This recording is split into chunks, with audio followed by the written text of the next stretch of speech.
চারটা সহাইলে খাওয়ার চিন্তা করার লাগে কি খাবো কি রান্না করব, তাই ফ্রিজের মধ্যে গিয়ে দেখি মাছটা শেষ হয় নাই, কয়েকটা লেজ আছে রুই মাছ আর দুই একটা পিস, তাই তাড়াতাড়ি করে এগুলো নিয়ে আসলাম যে এগুলো ভর্তা করব। তাই আদা, পেঁয়াজ, কাঁচামরিচ, শুকনা মরিচ আর সরষের তেল লাগবে। আমি প্রথমে মাছগুলো সুন্দর করে হলুদ আর মরিচ আর লবণ দিয়ে সুন্দর করে মেখে নিতেছি, কিছুক্ষণ মাখা মাখা করে রেখে দেব। তারপরে এগুলো সুন্দর করে ভেজে নেব। এখন একটু কড়াইয়ের মধ্যে আমি সরিষার তেল দিতেছি, শুকনা মরিচ দিয়ে দিব। শুকনা মরিচটি ভাজা ভাজা হয়ে গেলে নামাইয়া ওইখানে পেঁয়াজ দিয়ে দেব। পেঁয়াজ কাটা রাখছি, এই যে পেঁয়াজ দিয়ে দিতেছি। পেঁয়াজটি ভাজি ভাজি হয়ে গেলে পেঁয়াজটি সুন্দর করে ভাজি ভাজি করে নামাইয়া তারপরে আমি এখানে আবার আদা কাঁচা মরিচগুলো সুন্দর করে ভাজা নেব ভর্তার দেওয়ার জন্য। আমার ভাজা শেষ, এখন আমি মাছটি দিয়ে দিচ্ছি। মাছটি সুন্দর করে ভাজা নিতে হবে, কারণ ভর্তা করলে মাছগুলো সুন্দর করে ভেজে নিতে হয়, নাহলে কাঁচা কাঁচা গন্ধ করবে।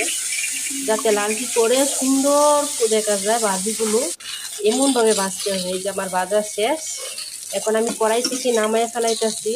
কিন্তু এখন গরম, আমি তো রেডিমেডে ধরতে পারবো না, কারণ কাটা আমার ছাড়াইতে হবে।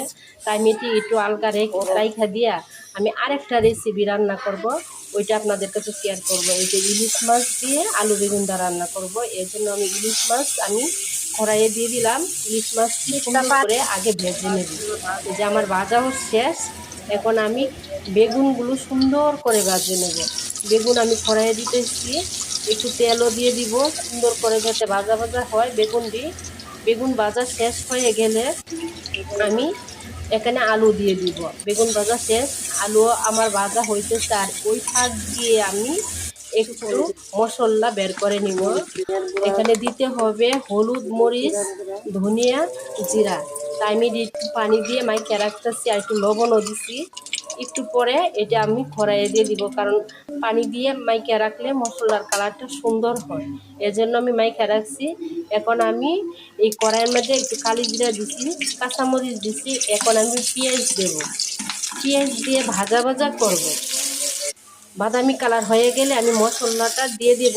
মশলাটা কষায় সাইরা তারপরে আমি এখানে আলু বেগুন দিয়ে দিচ্ছি। মশলা দেওয়া শেষ, এখন পানি দিয়ে দিলাম।